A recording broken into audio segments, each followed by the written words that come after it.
you. Can I just ask you, self-sustainable, where are you getting the money from? Are you getting the money from the community in order to help the community become how does that work?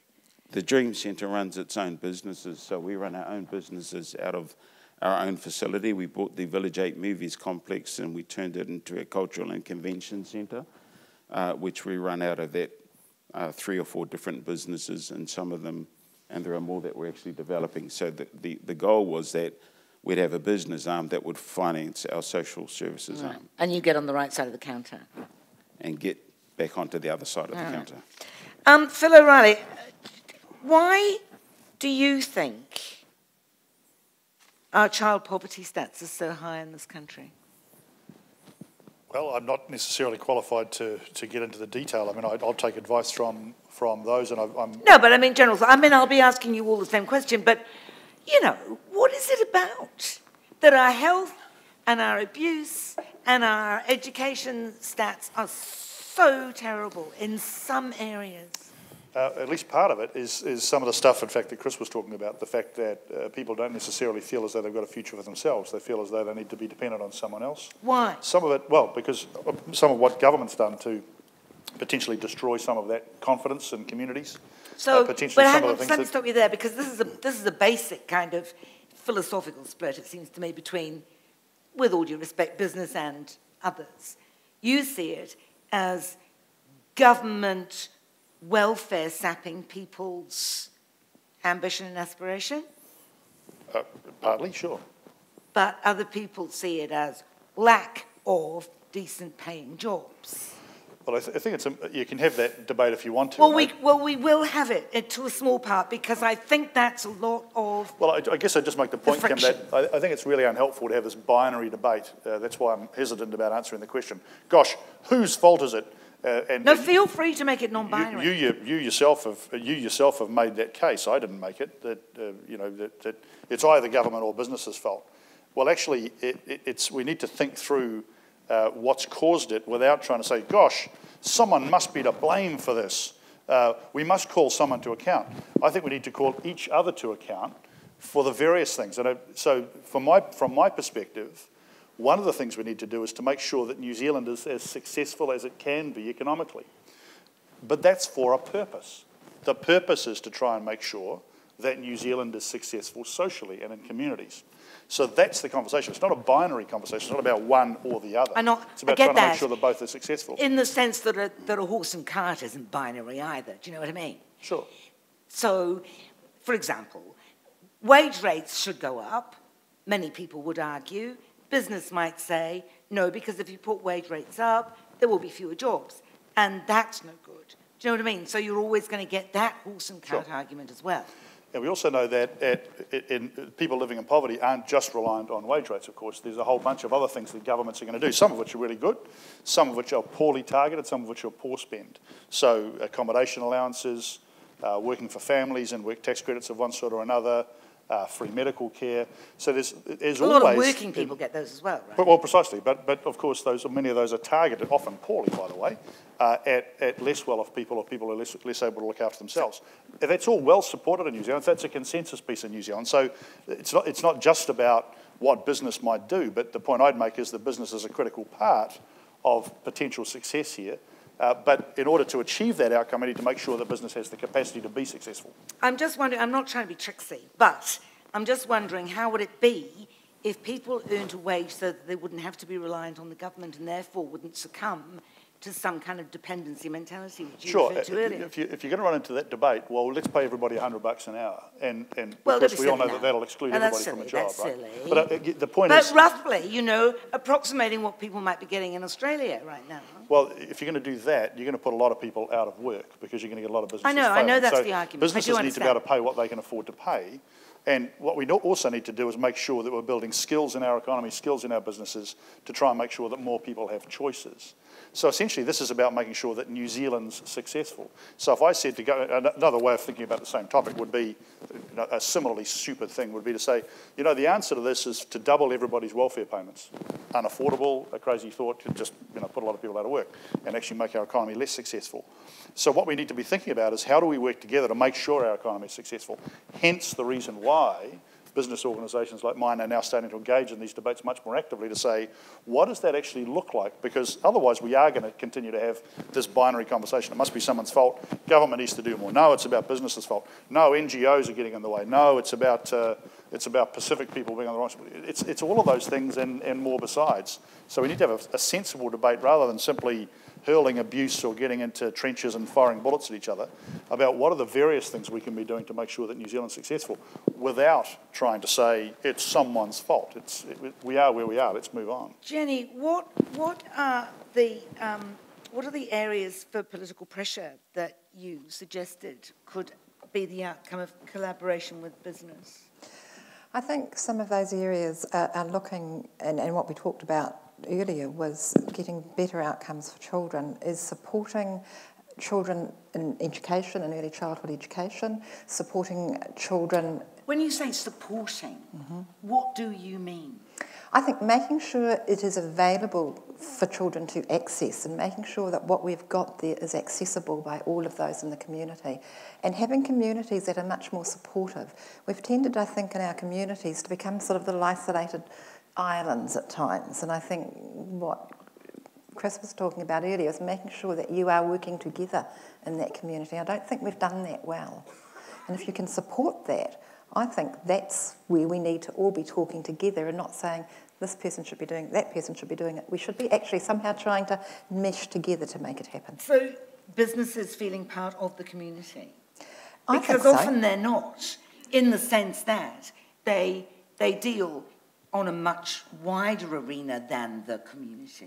But I think, and Pam mentioned this before, it's using the skills within the business sector to support you in the development of some of the things that you're doing in the community. And that was, sorry to interrupt, but I mean, that was an interesting thing that you said, Pam, that people should not just kind of wait for a business to say, yes, we'll sponsor this, or go along and say, give us the money. There are more creative ideas to harness business to community. I think there's huge opportunity. I mean, I think about the business community and the skills that are living out in that community, people that want to do something. I mean, there's highly skilled people who could come out and work with Plunkett. I mean, the opportunity is almost endless in what is possible there. And I just think that it's so unfortunate that it's all about sort of, and I don't mean to be crude, but sort of disease of the month. And it's come and please sponsor this or that or that or that. How about we look at the whole child, the whole issue, health and well-being, and sort of get away from, and I'm not saying that cancer treatment for kids and diabetes, the disease of the month isn't important for business to be involved with, but I think there's a bigger issue, and I think if you can involve business from the very beginning in a grassroots way, or a greenfields way, if you will, if they're involved in the beginning and they're coming up with solutions along with the sector, it's going to be so much better than knocking on the door and will you sponsor me? Have you found this, Chris, where you are, that you are finding people, getting people involved who formerly might have said, yes, we want to do something but didn't know what it was? What you're providing is a focus, an outlet for people to actually contribute now? Yeah, I think we're working with people at a level where they're identifying that there is a need for them. So it's familiar ground for them. They're actually experiencing it, they're living it. And people are a lot more open to work with you when they know that they've got some buy-in through that. And for us at the Dream Centre, obviously, Dream has been really repainting the dream and going back and looking at the bigger journey. And for many of us, my father, Samoan, why did he leave the islands? And well, he came here looking for a better future. And is this the future? Well, no, it's not. And so there is a big group from my generation that are actually rising up to that and saying, hey, this was not the plan. This is the plan they dreamt of, and it was far better than what we're actually going through right now. And sustainability, obviously, for us, being very business-minded in terms of sustaining ourselves, but also being able to be of a lot more positive contribution to the wider society. And, you know, you raised a question about why we have poor children's stats. You start to hone in down a lot of those stats, a lot of them come back to South Auckland. Why? It's got a very high Māori Pacific population there that, you know, I know Jenny used the word vibrant. It's a mess. Is vibrant a euphemism for a mess? Well, with all due respect. Vibrance, an unoffensive way of calling it a mess. Why is it a mess, Chris? Because in Māori and Pacific people, they don't like me because I'm quite upfront about it, and it's not good. I mean, we think getting more jobs is going to solve the problem. It's actually not. It's just going to give them more money to spend. You've got to give a wise person a job. You give a foolish person a job, they're just going to take the extra money they spend and spend it on more takeaways and more alcohol and more whatever. So what is it? It's not an issue of poverty? Well, it is an issue of poverty, but I think the effects of poverty over a person is more than just the economy. It affects a person's thinking. And I think you've got to get into a person's mind and into a critical mass mind and shift that. Now, it may take a generation, but I think that's where you've got to go to. You've got to transform the way people think. And I work with it, and my greatest challenge is trying to get these people to change the way they think.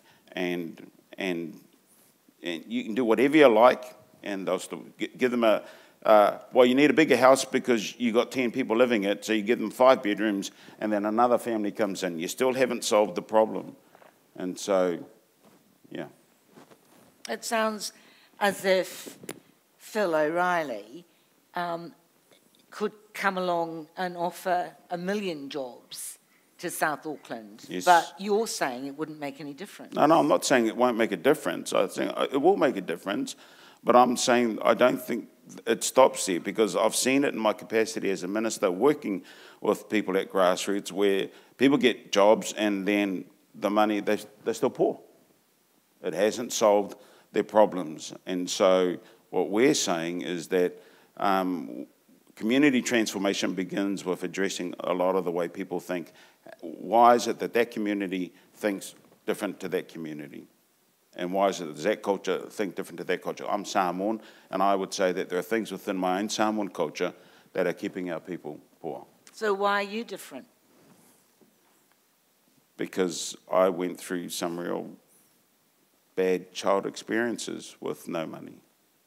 You know, there are 4 of us to a single bed. We didn't have enough blankets. But not everybody learns the lessons you've learned. I learned them, and I think for me, for Māori and Pacific people, we're too humble or we're too proud to let the world know that we still got those problems today. Now, they may not be at the same level or the same, but they're there. Yeah. So, Phil, when you talk about, and I completely understand why you say that business is a part of the community and a healthy community is necessary for a healthy business, but specifically, why? As long as you don't set up in South Auckland, you're all right, huh? Well, I mean, the little story I tell is if you don't think that's true, try doing business in Baghdad or Pyongyang. No, but... So that unsuccessful communities will inevitably mean unsuccessful businesses for all the reasons that Chris talks about and more, you know, just from simple things around your business will be less successful because there's going to be more theft or more family violence, more absenteeism. And by the way, the community will be poorer, to Chris's very point. It's pretty hard to sell flash sort of stuff, expensive stuff with a big margin in a poor community. So there's a whole bunch of reasons why, even for pure mercantilist reasons, why businesses would want to have successful communities. But the biggest driver that I find, certainly amongst New Zealand business people, is that they're Kiwis, they're New Zealanders. I mean, they don't sort of stop being New Zealanders when they go to work. They are also interested. I mean, because we're such a small society, and because we're fundamentally still pretty egalitarian, the bosses and workers and stuff all work in the same squash club and turn up and talk about the same football game on a Monday morning. So they've got a human interaction with the workforce. They've got a human reason. There's much more powerful actually than these mercantilist reasons about why they might want their communities to be successful. And you see that all the time in terms of sponsorships and activities that companies want to do. That Charities Commission survey didn't surprise me at all. The businesses are interested in some of these things. And it comes back to, Chris makes a really good point. A job alone is not going to do much, because if that job is in itself isolating, or if it's not teaching someone skills, or if it's destructive of families, well, that's pretty unhelpful. So that's another reason why businesses want successful communities, because if they can offer employment or if they can gain employment and somebody and the community is actually benefiting out of that through gaining skills, a good example being if dad can read and write, that he's much more likely to be supportive of a son or a daughter wanting to read and write, and the opposite will also be true. He might be frustrated about the fact that the son and daughter is able to read, write, and he can't. Part of the capacity for business is actually to assist in those kinds of areas. So, as I say, that seems to me the magic of this debate, to have these and debates. How can Chris and business and community groups work together to actually create a more successful community? Because that'll be good for business. Although, I mean, it's a perfectly legitimate decision, it seems to me, for an individual to say, look, I'll stay at home with the kids and take the welfare, because if I get a job, it's going to take me away and I'm not going to spend time with the kids and I have to pay for childcare and the job's not paying me enough. Yep. Do you know what I mean? Sure. How do you solve that? Because that seems to me to be a huge issue. We have a moral judgment about people who don't work, and we don't accept that it might be a completely rational judgment for them to make in terms of their own circumstances. Yeah, I agree. And so I completely agree. And so what we need to do is make sure that welfare works to encourage people to go to work, but it does that in a supportive way. So, for example, for a person who's long-term unemployed or who might have been out of the workforce quite a while, maybe they've got mental health issues, whatever it might be, we argue strongly that government, particularly government, needs to spend quite a bit of time and effort helping them. You can't just sort of stop welfare and say, right, off to work you go. You've got to, because the work experience will just fail them. I mean, the business won't like it. They'll fail at work and they'll be out on the dole again any minute now. So a lot of what governments, successive governments actually, Labor and National have done a bit of this, and it's been good stuff, is to invest quite heavily in the long-term unemployed, particularly those who've got some other issues, either childcare issues, mental health, whatever it might be, to try and make sure that they're work ready, so that when they actually turn up to work, they're going to be, they're going to be much better. It's a much better possibility that they'll actually carry on doing that. And then you need to make sure that the welfare system doesn't make it hard for them to continue into work, which is one of the concerns we've got about working for families, because it does tend to create wage traps and welfare traps because of the high effective marginal tax rates that it contains. So that's part of the debate we need to have about how welfare works to get people into work, who makes what investment at what time. But of course, I mean, to be fair, if New Zealand adopted the very low flat tax that Business New Zealand is espousing, then they wouldn't be able to pay for the welfare that it does pay for. Oh, no, Business New Zealand has always argued that it's important that we have a sensible and reasonable welfare system. We have to be able to afford it. Right? Of course, that's right. And so nobody's arguing that we should pay no tax in order not to pay for welfare. I think it's a consensus position in New Zealand. Taxed more towards 20% than 30%. The other point I'd make, though, Kim, is are we arguing, by the way, that every dollar we spend in welfare or every dollar we spend in the health system is a good dollar? No, it's not. There's an enormous amount to be made about just making sure that that spending is more effective. So I'll argue you could do a lot more with less, as a matter of fact. And I'm actually not arguing that. What I'm arguing is that we need to spend effectively on welfare, effectively on health, with a view to creating the kinds of societies that Chris talks about. Is this kind of what you were talking about, Jenny, when you talked about fleet on the feet possibilities of partnership?